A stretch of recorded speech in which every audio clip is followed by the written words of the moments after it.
अस्सलाम वालेकुम एवरीवन। उम्मीद करता हूँ कि आप सब ठीक होंगे।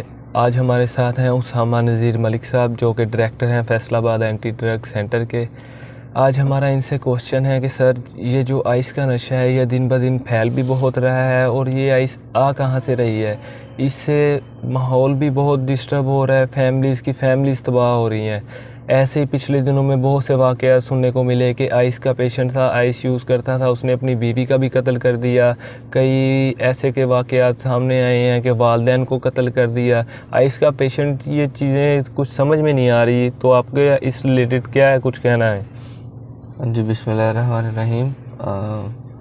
असर भाई, आपने सवाल किया कि आइस का नशा जो है वो इस हद तक ख़तरनाक बन चुका है कि उसको आइस यूज़ करने वाले को पता ही नहीं होता कि मैं क्या कर रहा हूँ। ठीक है, उसके बस के अंदर में ही नहीं होता।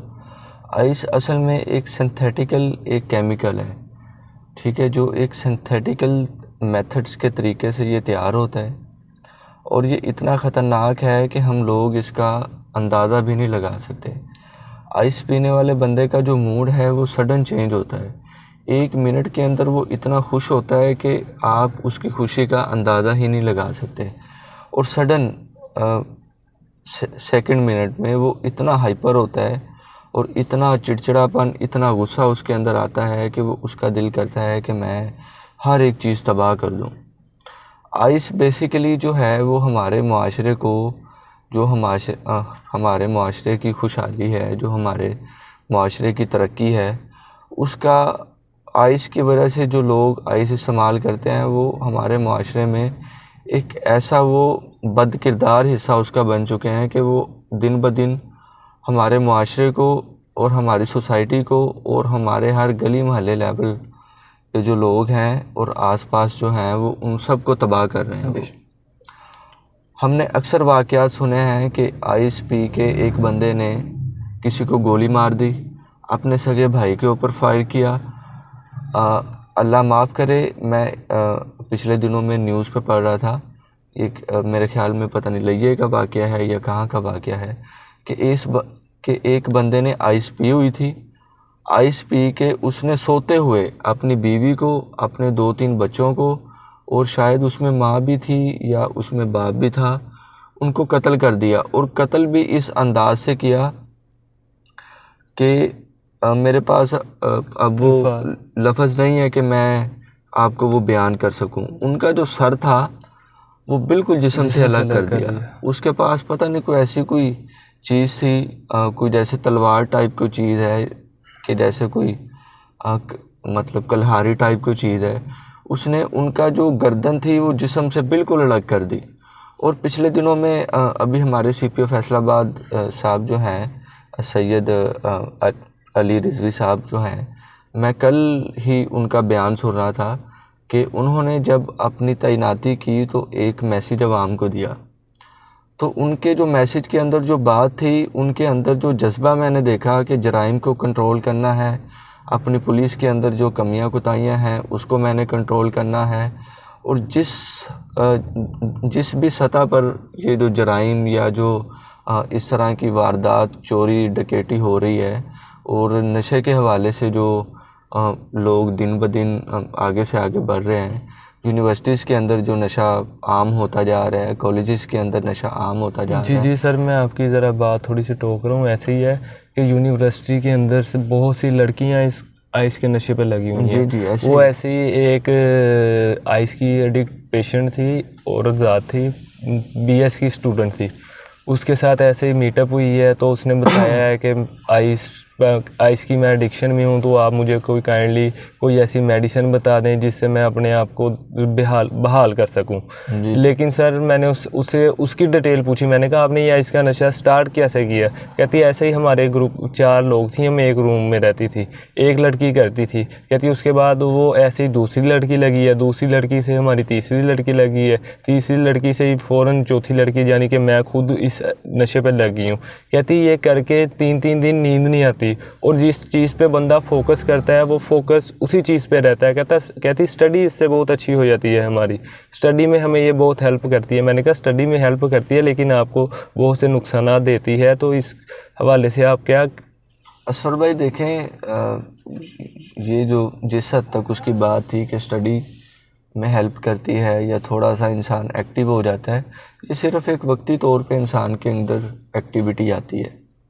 लेकिन मैंने अगर 100 लोगों से आइस के बारे में पूछा है ना, 100 लोगों पे अगर मैंने रिसर्च की है तो 99 लोगों ने मुझे यही उसका जवाब दिया है कि हमारी जो आइस पीने की वजह है वो सेक्स है। अक्सर हमारे जो लोग हैं वो सेक्स करने के लिए किसी दूसरे जो लोग होते हैं जिनके साथ वो अटैच होते हैं, चाहे वो लड़का हो चाहे लड़की हो, वो एक सेक्स करने के लिए उसको आइस का मशवरा देते हैं और आइस टेस्ट करवाते हैं। और जब वो दोनों आपस में आइस करके इस तरह की सेक्सुअल कम्युनिकेशन करते हैं तो उसके अंदर एक तो उनको लज्जत आती है, सेकंड उनकी जो टाइमिंग होती है वो 10 गुना इंक्रीज़ हो जाती है। तो खैर मैं बात कर रहा था सीपीओ साहब की। सीपीओ साहब का बयान बड़ा खुशाइन था।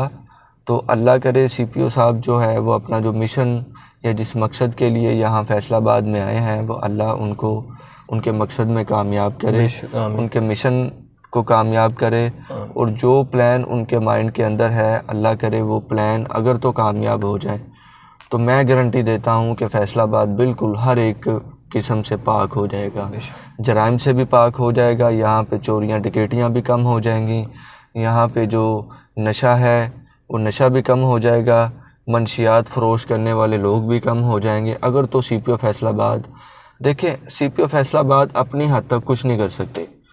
सीपीओ साहब ने बयान तो अपना दे दिया है, आगे इम्प्लीमेंटेशन किसने करनी है? इम्प्लीमेंटेशन करनी है उनकी टीम ने।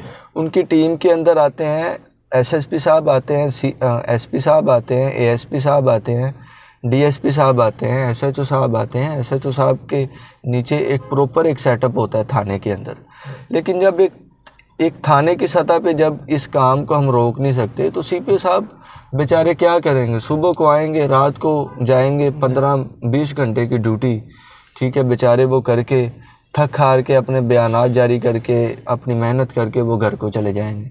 असल में सीपीओ साहब को चाहिए कि अपनी टीम को तैयार करें। उनकी टीम की एक ऐसी तरबियत होनी चाहिए कि उनकी टीम को ये बिल्कुल कट ऑफ ये सीपीओ साहब कह दें कि अगर आप में से किसी बंदे ने भी कोई इस तरह का इल्लीगल काम किया, इल्लीगल काम के अंदर मुलव्वस हुए, या कोई बंदा इल्लीगल काम करता हुआ पकड़ा और आपने कोई ऐसी चीज़ को रिश्वत वगैरह या किसी सिफारिश की बेस पे आपने छोड़ा तो मैं आपको बरतरफ कर दूँगा फ़ौरन। ये जो काम है ये फौरी एक्शन लेने वाले काम है, इसमें कोई डील नहीं है। इसमें ये नहीं है कि यार किसी फ़लाने एमपीए का फ़ोन आ गया है कि चलो ठीक है वो माजरत कर रहा है, चलो नेक्स्ट उसको वार्निंग दी जाए। ये वार्निंग वाला काम जो है ये बिल्कुल ख़त्म हो गया है। इस पर मुकम्मल इम्प्लीमेंटेशन की ज़रूरत है, मुकम्मल एक्शन करने की इस पर ज़रूरत है। जब तक इस चीज़ के ऊपर काबू नहीं हम पा सकते या पाया नहीं जा सकता तब तक हमारा मुआशरा, हमारे बच्चे, हमारे नौजवान, हमारी फैमिलीज़, हमारी माएँ, हमारी बहनें वो दिन ब दिन अंदर ही अंदर से मरती जा रही हैं। सेकंड, हमारी जो आजकल हम देखते हैं कि आज से 5 साल पहले की बात है, 5-7 साल पहले को जब हम स्टडी कर रहे होते थे हमें थोड़ा बहुत शौक़ होता था कि यार हम पढ़े, बाकी भी हमारे दोस्तों को शौक़ होता था। एक कॉलेज हम जाते थे, यूनिवर्सिटीज़ के अंदर हम जाते थे, ठीक है, एक शौक़ होता था कि हमने सुबह रेडी होकर यूनिवर्सिटी जाना है, अच्छे कपड़े पहनने हैं, रेडी होना है। लेकिन आजकल मैं अपने घरों के अंदर, मैं अपने घर के अंदर की भी बात कर रहा हूँ, बाहर की भी बात कर रहा हूँ, दोस्तों से भी अक्सर मेरा ये तबसरा होता रहता है कि यार दोस्त बताते हैं कि यार वो छोटा भाई जो है कॉलेज नहीं जा रहा, यूनिवर्सिटी नहीं जा रहा।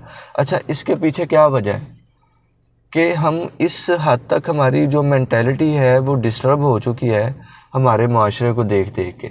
बच्चे बेचारे क्या करें, बच्चों की तरबियत उस लेवल पे नहीं हो रही, यूनिवर्सिटी के जो उसातिज़ा हैं वो उस लेवल पे उनकी तरबियत नहीं कर रहे। यूनिवर्सिटीज़ के अंदर तो नशा बिल्कुल सरेआम चल रहा है ना, वो तो कोई लकी छुपी ये तो कोई बात है ही नहीं है कि वीसी साहब को ना पता हो कि मेरी यूनिवर्सिटी में क्या हो रहा है, या प्रिंसिपल साहब को ना पता हो कि मेरे कॉलेज के अंदर क्या हो रहा है, या किसी कॉलेजेस के अंदर किसी प्रिंसिपल को ना पता हो कि यार मेरे कॉलेज के अंदर ठीक है क्या हो रहा है क्या नहीं हो रहा, ये सारा कुछ जानने के बावजूद, हत्ता कि उसातिज़ा भी मादरत के साथ मैं उन पे अटैक नहीं कर रहा, मैं सिर्फ एक तवज्जो दिला रहा हूँ, उसातिज़ा तक इस काम में मुलव्वस है। अक्सर मैंने लोगों से सुना है, अक्सर मैंने स्टूडेंट्स मुझे आके बताते हैं कि सर हमारे टीचर ने हमें कहा कि यार कि आप ये चीज़ इस्तेमाल करें, बच्चा या बच्ची आप ये चीज़ इस्तेमाल करें तो आपका पढ़ाई पे भी दिल लगेगा और आपका जो ब्रेन है वो पहले से भी एक्टिव होगा। तो मैं तो ये मेरा आखिरी मैसेज है कि मैं CPO साहब को अप्रिशिएट करता हूँ और उनको मैं तहे दिल से वेलकम भी करता हूँ फैसलाबाद में। और मैं मेरी एक बहुत ही अच्छी उम्मीद भी है वाबस्ता उनके साथ कि आप आए हैं, आपको अल्लाह ने एक ज़िम्मेदारी दी है, आपको अल्लाह ने एक डेजिग्नेशन दिया है, तो काइंडली आपने जो अपना मिशन, आपने जो बयान किया है, आपने जो अपनी स्टेटमेंट दी है, काइंडली उस पे आप अपने स्टेटमेंट पे रह के आपने अपने पूरे सिटी की टीम को आपने एक्टिव करना है और अपनी सिटी की जो टीम है उनको एक टारगेट देना है कि किसी भी किस्म का जराइम नहीं होना चाहिए। नशा तो है एक जराइम है, नशे के अलावा भी आपने किसी किस्म का जराइम जो है वो किसी भी सूरत पे आपने नहीं होने देना। चलें, बहुत बहुत शुक्रिया उसामा भाई, आपने हमें बहुत से अपने ख्यालात का इजहार किया, बहुत से पैगाम दिए। बाकी हमारे व्यूवर्स का भी शुक्रिया जो हमें देखते हैं, हमें सुनते हैं।